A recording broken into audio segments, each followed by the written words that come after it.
त्रेता युग को भगवान राम का काल कहा जाता है।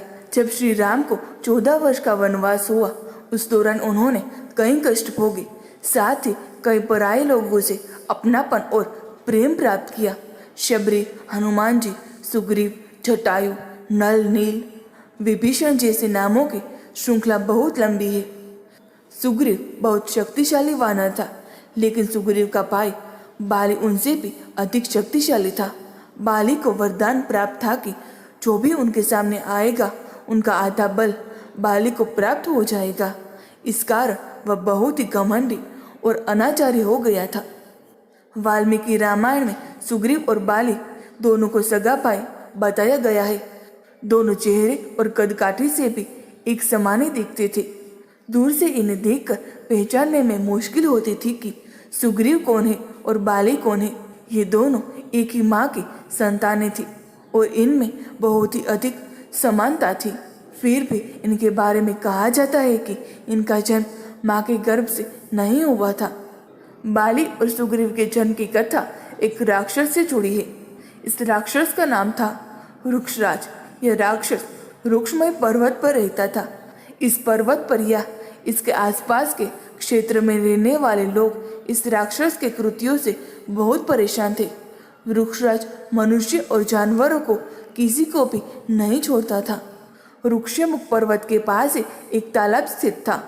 इस तालाब की विशेषता के बारे में वृक्षराज को जानकारी नहीं थी और एक दिन वह इस तालाब में नहाने चला गया। जब वृक्षराज राक्षस नहाकर तालाब से बाहर निकला तो खुद को देखकर हैरान में पड़ गया। उसका शरीर एक सुंदर स्त्री के रूप में परिवर्तित हो गया था। वृक्षराज हैरान और परेशान होकर पर्वत पर बैठा हुआ था। उस समय देवराज इंद्र आकाश मार्ग से गुजर रहे थे।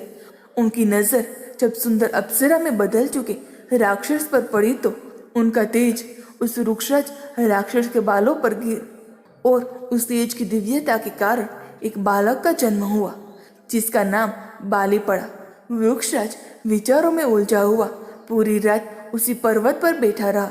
सूर्योदय के समय जब सूर्यदेव आकाश मंडल में उदित हो गए तो उनकी दृष्टि अप्सरा के समान सुंदरी वृक्षराज पर गई।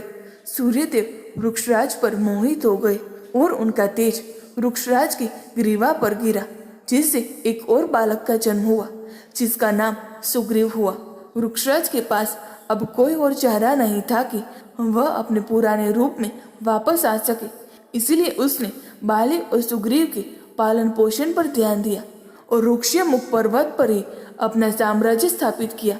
इस पौराणिक कथा के आधार पर ही कहा जाता है कि एक ही माँ की संतान होने के बावजूद बाली और सुग्रीव का जन्म माँ के गर्भ से नहीं हुआ था। दोस्तों, आपको ये पौराणिक कहानी कैसी लगी कमेंट में ज़रूर बताएं।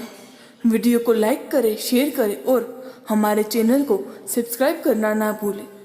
धन्यवाद।